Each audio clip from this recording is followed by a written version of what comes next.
Son muchas las emociones porque no perdemos esa condición de vibrar con los sentimientos, porque los valores, los principios, son pensamientos que se entrelazan con los sentimientos. Carlos Andrés Pérez era un hombre que defendía las instituciones. Bien lo dijo Carlos Sánchez Berzaín. Si hoy viviera, estaría reeditando sus incursiones internacionales como lo hizo en Contadora, como lo hizo procurando la democracia para Bolivia, ayudando a esos pueblos, soportando las mofas cuando simbólicamente le entregaba un barco al pueblo boliviano que sigue luchando por acceso al mar, exponiendo su capital político, su estabilidad política, la gobernabilidad, cuando defendió a Nicaragua, que fue el epicentro de la maniobra artera que se articuló para sacarlo vilmente del poder. Carlos lo recordaba cuando estábamos en pleno Consejo de Ministros, ese día, 20 de mayo de 1993. Celestino Darmas, que era secretario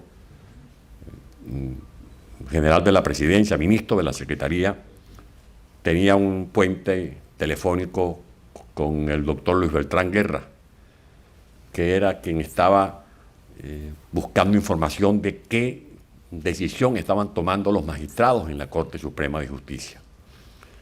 Celestino Armas se inquietaba cuando recibía de Luis Beltrán información que las cosas no estaban desarrollándose como el presidente Pérez presumía que iba a ser el fallo definitivo. De allí lo acompañé al despacho.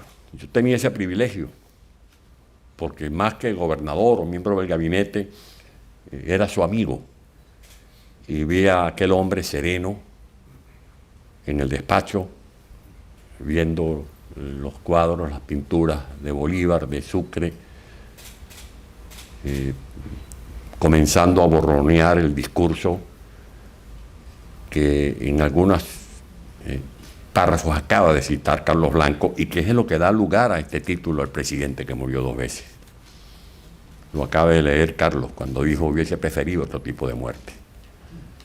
Carlos Andrés Pérez fue blanco de varios atentados físicos, de los que lo salvaron sus grandes amigos Erasto Fernández, Santos Gómez, Manso González, y también atentados morales, de esos sicariatos de los que pretendían liquidarlo moralmente cuando lo acusaron, por ejemplo, de ser agente de la CIA, de haberse metido en un negocio para llevarse un dinerito con la compra de un barco, liándose con 24 personas, un hombre que venía de nacionalizar la industria del petróleo, operación que involucró una masa monetaria de más de 50.000 millones de dólares.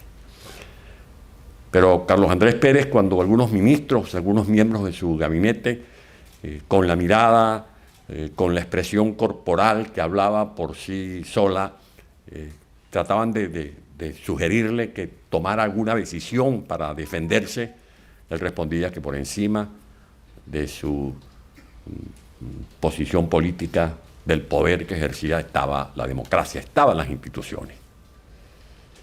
Y un día me comentó que era preferible los abusos de la oposición que los excesos de un gobierno. Y que por encima de los hombres que somos circunstanciales están las instituciones. Por eso era un hombre defensor de los valores y de los principios democráticos. Un resiliente que se reinventaba, como lo recordaba aquí la periodista Barbosa, del policía feroz, tal cual como lo trataron de estigmatizar porque estuvo al lado de Rómulo Betancourt defendiendo la democracia como ministro de Relaciones Interiores, hizo de esos señalamientos la oportunidad para desarrollar esa frase espectacular de una campaña también espectacular cuando se le presentaba como el hombre capaz de desarrollar una democracia con energía.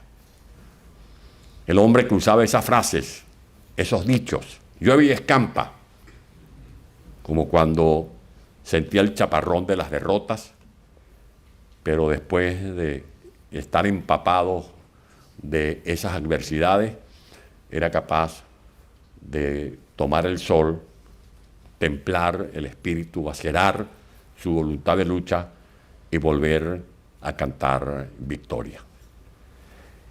Ese hombre reformista, modernizador, como lo describo en este libro, que no recoge simplemente mis opiniones, como lo decía Raúl Andrés, sino que fueron más de 60 entrevistas. Y le agradezco a Mixi su tolerancia de soportar allá en Madrid por los cambios de horario, la voz mía conversando con ministros, con exministros en la madrugada, tecleando para poder transcribir las conversaciones y poder presentar a ustedes una opinión o una semblanza humana, pero también del estadista, del hombre que fue capaz de asumir grandes responsabilidades al frente del Estado venezolano. Carlos Andrés Pérez tenía entre ceja y ceja que la educación era la gran herramienta para transformar a Venezuela. Por eso el plan de becas Rema Liscardo y Ayacucho. Y en este libro entrevisto a varios becarios, uno de ellos Juan Fernández. Y traigo a colación en esta obra el testimonio de quienes estuvieron al frente de ese programa, el don ministro Gumersindo Rodríguez y el doctor Leopoldo López Gil. Cuando a Carlos Andrés Pérez lo contrariaron, porque habían algunos factores opuestos a ese plan de becas, y le sugerían que por qué más bien, en vez de mandar a esos muchachos al exterior, no se traían para Venezuela académicos, para que esos cursos se dictaran en academias venezolanas. El presidente respondía, no, es que no es solo el título. Lo importante no es que el muchacho se gradúe de médico, de filósofo, de matemático, de ingeniero. Es la cultura, es que conozca otras civilizaciones, es que regrese a Venezuela con otros idiomas, es que conozca otros hábitos, es que se le abra la mente a esos muchachos cuando vayan a China o cuando vayan a Alemania o cuando vayan a Francia. Y tenía razón. Y por eso Carlos Andrés Pérez sembró el petróleo. Y Carlos Andrés Pérez, que no tocaba ni trompeta ni tambor,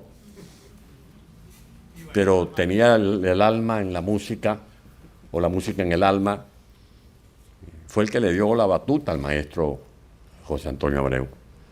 Se ha querido como apartar la figura de Carlos Andrés, no. El que crea el programa de orquestas infantiles, el que lo motoriza es Carlos Andrés Pérez. Por supuesto, Carlos Andrés Pérez sabía rodearse. A Carlos Andrés Pérez trataban de chotearlo. Hay un cuento, creo que Álvaro lo contó una vez, hay un cuento de Felipe González con el doctor Gonzalo Barrios. Estaban escuchando una intervención a Carlos Andrés Pérez y estaba el doctor Gonzalo Barrios al lado de Felipe González y le dijo, presidente González, al presidente Pérez lo único que le hace falta es un poquito de ignorancia. Porque decían que Carlos Andrés sabía de todo, que sabía. Pero ese hombre que sabía de todo se ocupaba de leer y estar al día de todo. Cuando hacíamos las giras, yo era el encargado de prepararle al presidente una ficha de los problemas de cada localidad. ¿Qué estaba pasando en Carúpano? Había un problema en Carúpano, por cierto, en Tunapuy, que era unas plagas llamadas la palometa peluda. Y a mí se me causaba mucha rabia, mucha risa, porque el presidente en el avión leía, y era una esponja. Y yo siempre no me montaba en la tribuna, sino que me quedaba recorriendo dentro de la gente, escuchando a la gente, y en eso escucho al presidente, la palometa peluda. Bueno, dando una cátedra sobre la palometa peluda. Bueno, era un hombre que escuchaba. Pero fíjense ustedes que ese hombre que quisieron presentar como prepotente, como que se le daba de saber, ¿de quién se rodeaba? ¿A quién escogió para PDVSA? ¿Escogió a alguien que fuera a hacer de PDVSA una empresa blanca, blanquita? No. Escogió nada más y nada menos que a Rafael Alfonso Rabar, egresado del Instituto de Massachusetts. ¿Y a quién designó para ministro de Energía y Minas? A Valentín Hernández, que fue una recomendación de Rómulo Betancourt, por cierto. ¿Y qué hizo de PDVSA Carlos Andrés Pérez, junto con Rafael Alfonso Rabar y con los técnicos que dieron lugar a la meritocracia? La segunda empresa transnacional del mundo. ¿A quién escogió para dirigir el proceso de Guayana, las empresas básicas? A Leopoldo Sucre Figarela. ¿A quién escogió para dirigir el sistema de orquestas? A José Antonio Abreu. ¿A quién le puso el ojo para comenzar el proyecto del Metro de Caracas? Nada más y nada menos que a José González Lander, que fue ratificado después por el presidente Herrera, por el presidente Lucinchi, por el presidente Caldera. Y después estos bárbaros comenzaron a piratear el metro, designando activistas políticos, y vean ustedes lo que ha quedado el subterráneo, que llegó a ser envidia de muchos países del mundo, que se quedaban deslumbrados cuando llegaban a Caracas y veían la araña, el pulpo, el 100 pies y el metro de Caracas. ¿A quién escogió para comenzar el proyecto ambientalista? Arnoldo Gabaldón. ¿A quién escogió para comenzar el proyecto del Gran Viraje? A los muchachos que en esa Venezuela delirante a la que se refirió Carlos Blanco comenzaban a estigmatizar a los jóvenes como los Iesa Boy, como los muchachitos abrillantados, los tecnócratas. Hoy, unos años después, todo el mundo reconoce que Carlos Andrés Pérez tuvo buen tino cuando escogió a Carlos Blanco, a Herbert Torres, a Moisés Naín, a Miguel Rodríguez, al doctor Quintero, a Gustavo Rosen, a Fernando Martínez Mótola, a Pedro Rosas, a venezolanos que se habían formado en el plan de becas Gran Mariscal de Ayacucho. Porque Carlos Andrés, que leía de todo, también estaba consciente que una de sus ventajas era que sabía que no sabía algunas cosas. Y como sabía que no sabía algunas cosas, actuaba distinto a como han como han venido actuando Chávez y Maduro.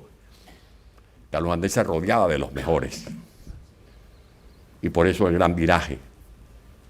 Y por eso los grandes proyectos que se pusieron en práctica.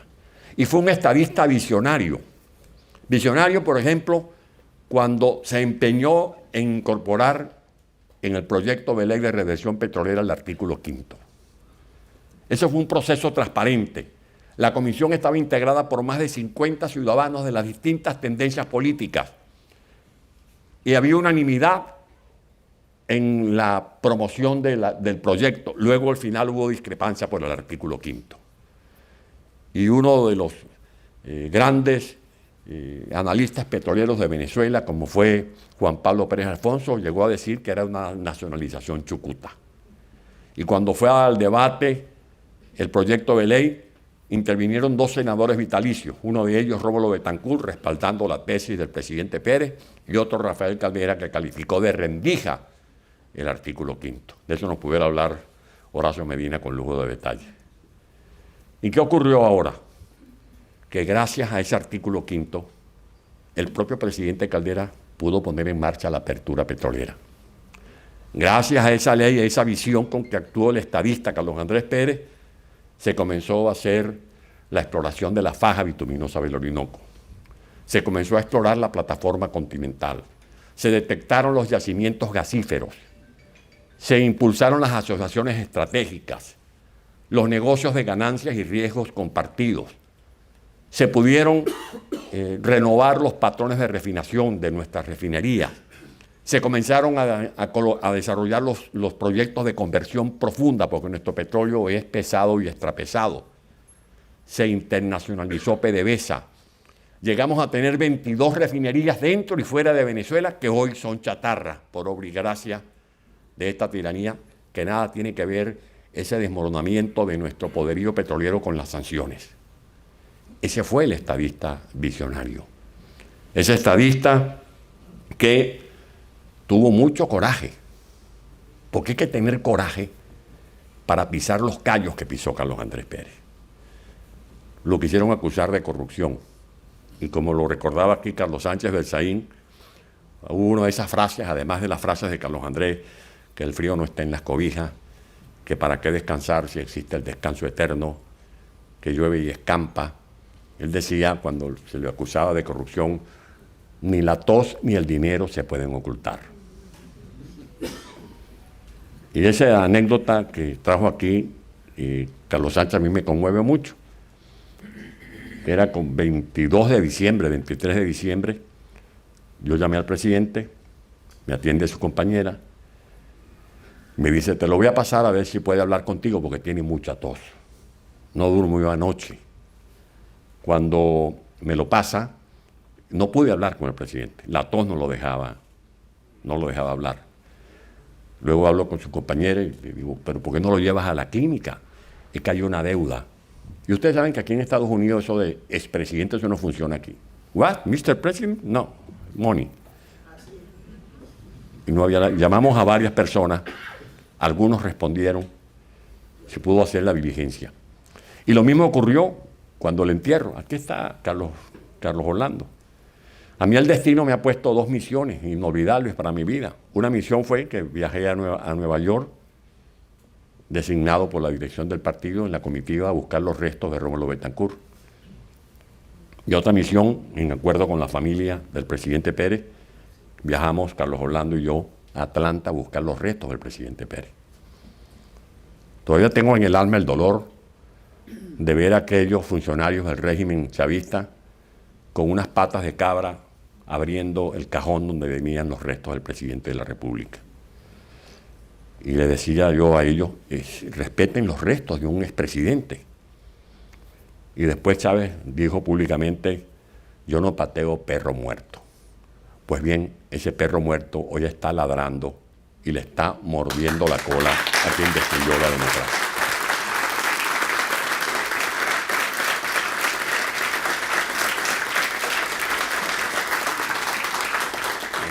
Carlos acaba de decir algo, Carlos Blanco acaba de decir algo muy importante. El presidente no era un hombre rencoroso. Carlos Andrés nació, y aquí lo describo en el libro, y como lo decía también su nieto, muy orgulloso, Carlos Andrés lo bautizaron con petróleo y lo perfumaban con café, con aroma de café. Pues recuerden que en Rubio surgió la petrólea en el Táchira, la primera industria petrolera, y su padre, Antonio Pérez Lemus, tenía una hacienda llamada La Argentina, donde sembraba y explotaba el café. Esa finca fue asaltada por los parientes de Gómez. Y Carlos Andrés no heredó odios. Muchos causavientes del gomecista incluso terminaron siendo funcionarios de alto nivel en sus 2 gobiernos y cumpliendo importantes misiones en el servicio de política exterior. Él decía que eso era una valija muy pesada, andar con odios y con rencores. Gonzalo Barrios, que le hacía seguimiento y a veces sacaba una frase, llegó a decir una vez que Carlos Andrés Pérez, si va en la caravana presidencial y escucha que alguien le nombra a la madre, le dice, detenga la caravana, se baja, le pide el nombre y lo nombra ministro. Porque dicen que Carlos Andrés Pérez, bueno, y que Carlos Andrés Pérez detestaba a los adulantes. ¿Ustedes saben cuál era realmente por qué Carlos Andrés Pérez llama a Carlos Blanco? Porque le llevaba la contraria. Y leía los artículos de Carlos Blanco en el Nacional. Y leía las críticas. Carlos Andrés Pérez, a diferencia de lo que la gente cree que era prepotente, le gustaba la controversia. Promovía discusiones entre los compañeros y los miembros de su gabinete. Y a veces no nos hace, de primeras cuentas, a veces nos reuníamos siempre antes mi Consejo de Ministros, Carlos Blanco, Armando Durán, algunos, Luis Beltrán, Jesús Carmona, y discutíamos. Y nos decían, no, eso no es posible, eso no es conveniente. Y de cuál sorpresa nos llevábamos que llegaba al gabinete y llegaba y proponía lo que le había sugerido Armando Durán o lo que le había sugerido Carlos Blanco. Ese era Carlos Andrés Pérez. Un hombre generoso, un hombre solidario, que cuando llegó al gobierno impulsó la descentralización. Hay que ver lo que significa para un político que no deja de ser humano, desprenderse del derecho constitucional de designar por decreto los gobernadores. Pues eso era control político. Y sobre todo, como miembro de un partido que estaba acostumbrado a que los secretarios generales pudieran ser al mismo tiempo gobernadores de Estado. Carlos Andrés Pérez es el que impulsa la descentralización. Aquí yo narro por primera vez cómo fueron los debates dentro de Acción Democrática. Esto es inédito, pues yo tuve el honor de ser el secretario ejecutivo de la comisión que regulaba las relaciones del partido y del gobierno. El único muchacho que había en ese grupo era yo, los demás eran puros líderes fundamentales. Y no se me olvida el día en que llegó el doctor Barrios a las 7 de la mañana a la casona, y antes de comenzar la reunión, yo quiero un punto especial, dice el doctor Barrios. Yo vengo de hablar con Orlando Contreras Pulido, líder en nombre de COPEI, y ellos están de acuerdo en que se posponga este proyecto de ley para la descentralización. Y pareciera que hay gente del MAS que también está de acuerdo. El presidente Pérez guardó silencio y eso le da un golpe a la mesa. Eso yo no lo acepto. Yo tengo un compromiso con el país y ese proceso de descentralización va adelante. Y se hizo la descentralización. Y eso me le generó inconvenientes dentro de Acción Democrática. ¿Qué era Recadi? Recadi era un centro de reparto de dinero, de dólares preferenciales. ¿Qué hizo Carlos Andrés Pérez? Al llegar eliminó Recadi y pisó callos. Hay que ver, me decía el presidente, los primeros esos empresarios que me decían que había que el pueblo enseñarlo a pescar y no darle el pescado, porque criticaban cuando se hacían políticas sociales, la beca, el borrar escorar, el vaso de leche, ahora se oponen cuando eran los primeros que me pedían que teníamos que hacer valer la Constitución de los derechos económicos, que teníamos que reducir el intervencionismo del Estado, pero no estaban de acuerdo con que se eliminara Recadi. Y eso lo hizo el presidente Pérez. Dos, le encomendó al ministro Moisés Naín adelantar la política de reformas comerciales, establecer un arancel fijo. Hubo debates entre Miguel y Moisés, porque Miguel era partidario de un arancel de 10%, pero se comenzó a ponerle fin al relajo, al tráfico de influencia con las licencias de importaciones, que se otorgaban de manera indiscriminada para importar leche, para importar azúcar. 3, Carlos Andrés hace una conversión, subsidios indirectos por subsidios directos, porque a grandes sectores económicos del país le entregaban subsidios indirectos. Carlos Andrés Pérez dijo, no, vamos a convertir eso en subsidios directos. Creó el programa La Beca Familiar, que fue imitada por Brasil, que fue imitada por México y que fue calificado como uno de los mejores programas sociales de América Latina por el Banco Mundial. El PAMI, el Programa Alimentario Materno Infantil, la asistencia a la madre en estado prenatal y postnatal. Yo que fui gobernador, yo llegaba a la maternidad Concepción Palacio de madrugada con Mixi. Nos encontrábamos allí a niñas pariendo niños, porque eran muchachitas de 13 y 14 años. De madres, yo las vi, de madres guindadas de la puerta de la sala de parto, de la sala de admisión, de los dolores. Era la primera vez que veían un médico. La primera vez que veían un médico. ¿Y qué fue el PAMI? El programa más avanzado para atender a la madre en etapa prenatal, y el gancho para que la madre fuera a verse con el médico era el pote de leche y el lactobisoid.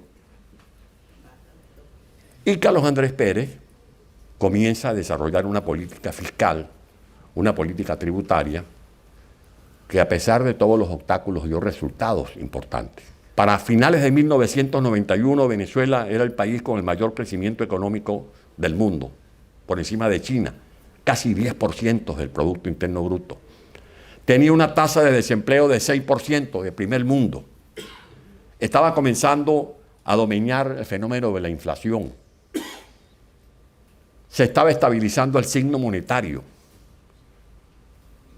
Y estábamos comenzando a ver los frutos de la masificación de la educación, porque el presidente Pérez siempre se adelantaba a su tiempo. Y cuando nosotros le preguntamos, presidente, ¿por qué usted ha cambiado su manera de pensar? Y dice, no, yo no he cambiado de pensar. Lo que ha cambiado es el mundo, lo que ha cambiado es el país y tenemos que adaptarnos a los nuevos tiempos. Carlos Andrés Pérez veía esta transición energética de la que tanto se habla ahora. A mí me correspondió ir en diciembre de 1992, me lo estaba comentando ahorita Carlos Sánchez Berzaín, a un encuentro de dirigentes estudiantiles. Yo era un muchachito. Y Carlos Andrés había sido designado candidato presidencial y el encuentro era para hablar de la política educativa con los líderes estudiantiles. Y cuando llegué al penthouse de la Casa Nacional en la Florida, Carlos Andrés Pérez en 1972, diciembre de 1972, comenzó a hablar del protocolo de Estocolmo. Y yo decía, ¿qué es esto? Ya Carlos Andrés Pérez estaba hablando del primer acuerdo, de la primera cumbre de la Tierra de 1972. O sea, Carlos Andrés Pérez es distinto a estos fariseos que van a la cumbre de Egipto a hablar del cambio climático y están devorando el Amazonas, están destruyendo 1.500 hectáreas del Amazonas, están destruyendo el arco minero. Carlos Andrés Pérez se le recuerda porque nacionalizó el petróleo, el plan de becas. No, Carlos Andrés Pérez también hay que recordar lo que es el presidente que dejó el mayor número de parques nacionales en Venezuela. El que creó el Ministerio del Ambiente, el primer Ministerio del Ambiente lo crea Carlos Andrés Pérez en América Latina. El que comenzó a hablar de las energías alternas en Venezuela. Cuando nadie hablaba del cambio climático, Carlos Andrés Pérez estaba hablando de la necesidad de preservar el ambiente, de cuidarle el lago de Maracaibo, el lago de Valencia, de que la salud no es solamente el antibiótico, que la salud era el agua potable, era la canalización de las aguas servidas. Ese era el pensamiento de ese estadista que se multiplicaba en facetas. Salía del pozo Sumaque 1, izando la bandera para simbolizar la nacionalización y salía corriendo a ver cómo estaba su hija Thaís. Eso que acaba de decir Carlos Orlando es absolutamente cierto. Y aquí está uno de sus jefes de la Casa Militar, el general Paredes. Eso que yo le leía a alguien decir que el presidente le encomendaba a otros que se ocuparan de la familia porque no tenía tiempo, falso, absolutamente falso. Al presidente, a nosotros nos instalaban un teléfono de línea directa cuando estábamos en gira y el presidente salíamos de la gira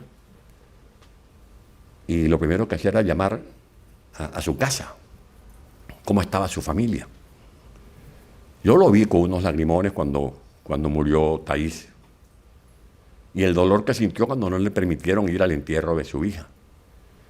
Bueno, todo esto lo hablo en este libro. Yo aquí no acuso a nadie.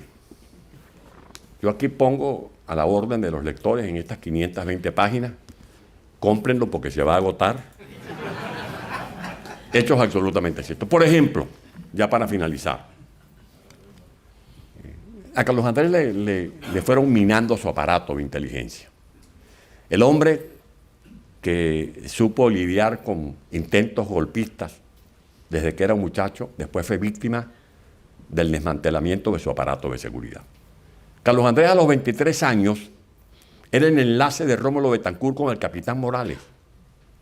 Estamos hablando de octubre de 1945. Carlos Andrés a los 26 años estaba en la Quinta Los Núñez, reunido el alto mando político y de gobierno con el presidente Gallego, y el presidente Gallego con ese tamañote caminaba de un lado a otro, y en eso se detiene y ve a Carlos Andrés y le dice: Carlos Andrés, ¿tú estás dispuesto a ir a Maracay a hablar con el sordo Gámez? Lo que usted diga, presidente. Bueno, ¿cómo es que Rómulo Gallegos, que está reunido con su alto mando político, al que escoge para que vaya a hablar con uno de los militares leales, como era el comandante de la base de Maracay, el sordo Gámez, es a Carlos Andrés Pérez con 26 años de edad? Porque ya lo delataba su astucia, su audacia. Fue el gran operador político en el clandestinaje. Fue el gran estratega como parlamentario. Fue el reconstructor de su partido como secretario general nacional y 2 veces presidente de la República. ¿Qué ocurrió en las Fuerzas Armadas Nacionales? Que la gente dice, no, que eso explotó el 4 de febrero de 1992. No, esa procesión venía hace mucho tiempo. Les cuento lo que yo escribo en este libro, con documentos, no es invento mío. Ochoa Antí, que fue ministro de la Defensa de Carlos Andrés Pérez, en el año 77 era jefe del batallón de custodia de la Guardia de Honor. Y el mismo Ochoa confiesa que 2 oficiales, Ramón Santeliz y Santiago Ramírez, ese año le propusieron que aprovechara la oportunidad para detener a Carlos Andrés Pérez. Y que él respondió airado cómo era posible que le propusieran eso sabiendo de la relación que había entre la familia Pérez y la familia Ochoa. En 1982, esos dos mismos oficiales, Ramón Santeliz y Ramírez, según versión del propio Ochoa Antí, tenían preparado un atentado contra el presidente Luis Herrera Campín. Lo iban a asesinar en el desfile, con ocasión del desfile del 5 de julio, pero abortaron el plan. Y Ochoa sabe que él encontró sobre el escritorio de Ramón Santeliz unos papeles en los cuales se daba cuenta de la felonía, y que cuando él reclamó que cómo era posible que tuvieran ese plan sin que él supiera nada, le dijeron: pero si usted estaba en la lista de ministros, ibas a ser el canciller del gobierno de emergencia. Pero ¿cómo se explica entonces que el ministro de la Defensa, cuando Carlos Andrés Pérez, como tal cual lo acaba de decir Carlos Blanco, le da la orden a Ochoa, y se lo damos como el presidente, como hablaba con carácter, se ponía rojo como un tomate y movía la mano izquierda? Y ese día, en efecto, cuando le está intentando dar la orden al ministro Ochoa, el ministro trata de interrumpirle. No me interrumpa, le está hablando su comandante en jefe, tiene 5 minutos para bombardear.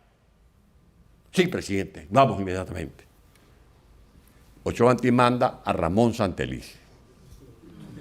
O sea, Ramón Santeliz, el que le propuso en 1977 detenerlo, y el que tenía el plan de asesinar a Luis Herrera Campín en 1982, según versión del ministro Ochoa, Ramón Santeliz apareció allí en Miraflores, porque no formaba parte del staff militar, y que me desmienta el general Paredes.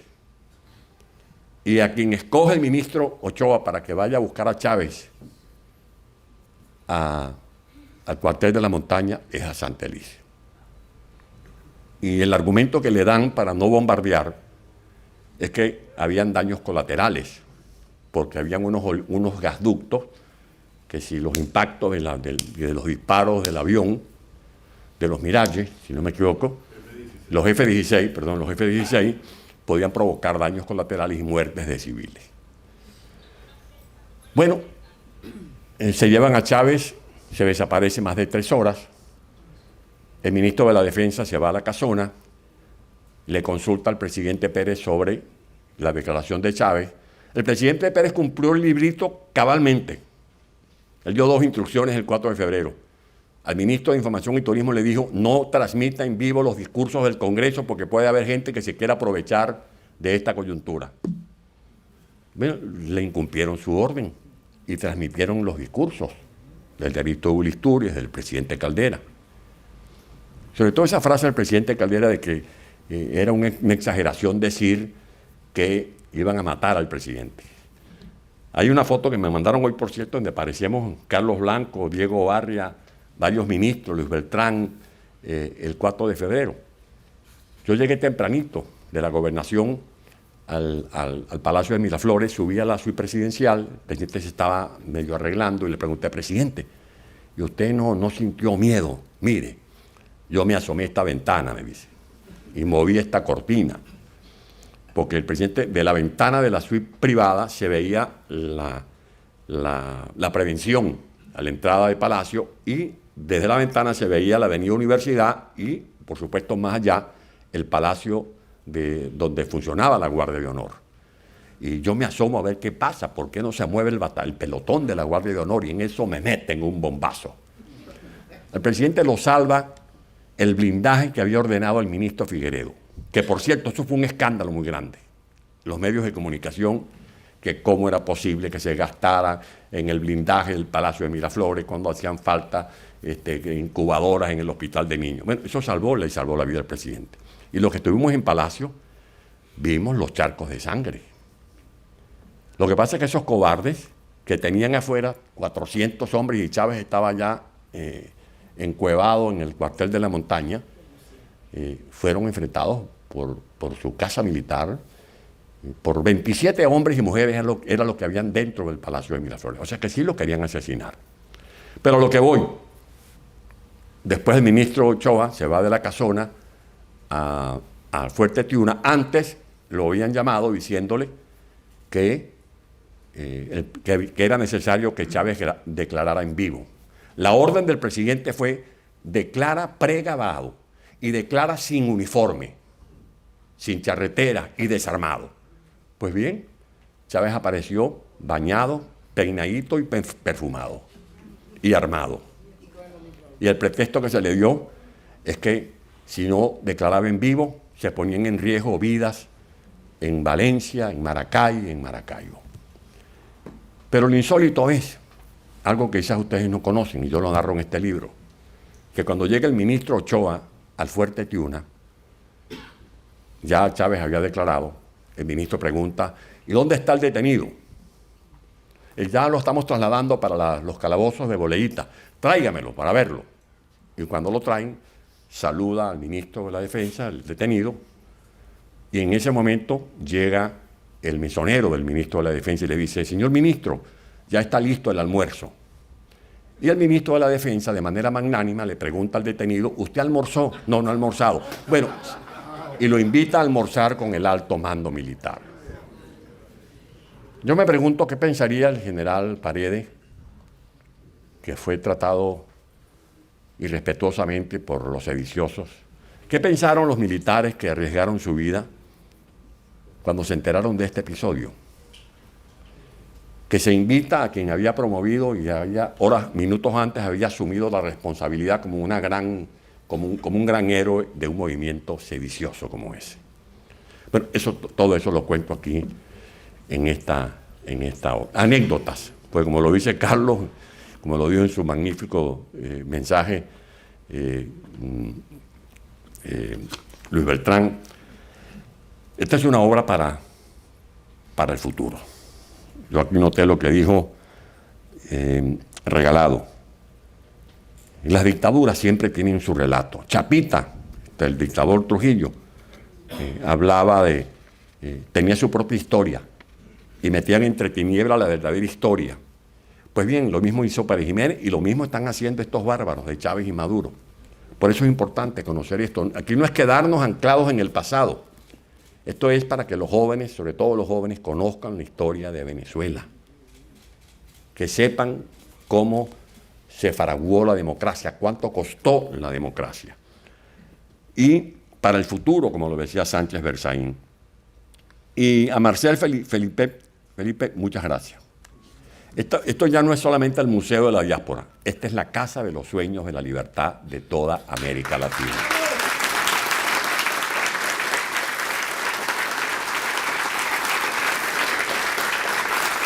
Bueno, anécdotas, ya para finalizar, ya tengo aquí el semáforo intercambiando la luz roja y la luz verde. Cuando a mí se me pela los ojos, pues ya tengo que poner final. Sí. Muchas anécdotas. Carlos Andrés Pérez, por ejemplo, era un maniático de la puntualidad. Él tenía el reloj adelantado, 15 minutos. Y él me decía: es por respeto a la gente, Ledesma. Hay que ser puntual, hay que ser respetuoso con la gente. Donde tenía el cuento que el hambre era mental. Entonces, con este hombre era una calamidad con él, porque el que no estuviera a las 7 de la mañana ya listo para la caravana para arrancar, se quedaba. Y si tú no almorzabas a las 12, no comías. Y cuando le decía: presidente, tengo hambre. El hambre es mental. Controle eso con la mente. Era muy respetuoso por uno cuando viajaban, uno viaja al interior, la gente se esmera. Preparaban que si un pabellón, que si una carne mechada, que si unas cachapas. Y había cosas que el presidente a veces se cuidaba, ya a su edad se cuidaba, pero la instrucción que él le daba a Coromoto, por ejemplo, su mozo de espada, era eso de Carlos Andrés. No, yo no como eso. Nunca, eso no existía con Carlos Andrés. Había ya una relación entre Coromoto y el presidente que le quitaban el plato y no se daba cuenta a nadie. Y después iba para la cocina: doña Margarita, qué maravilloso pabellón. Entonces, una maravilla. Ese era Carlos Andrés Pérez. El hombre que memorizaba los nombres, y cuando no tenía el nombre, uno tenía que ayudarlo. ¿Cómo se llama la esposa de Más Castillejo? Sol, presidente. ¿Cómo está, mi querida Sol? Bueno, ese era Carlos Andrés Pérez. Y eso venía de la escuela de Rómulo Betancourt.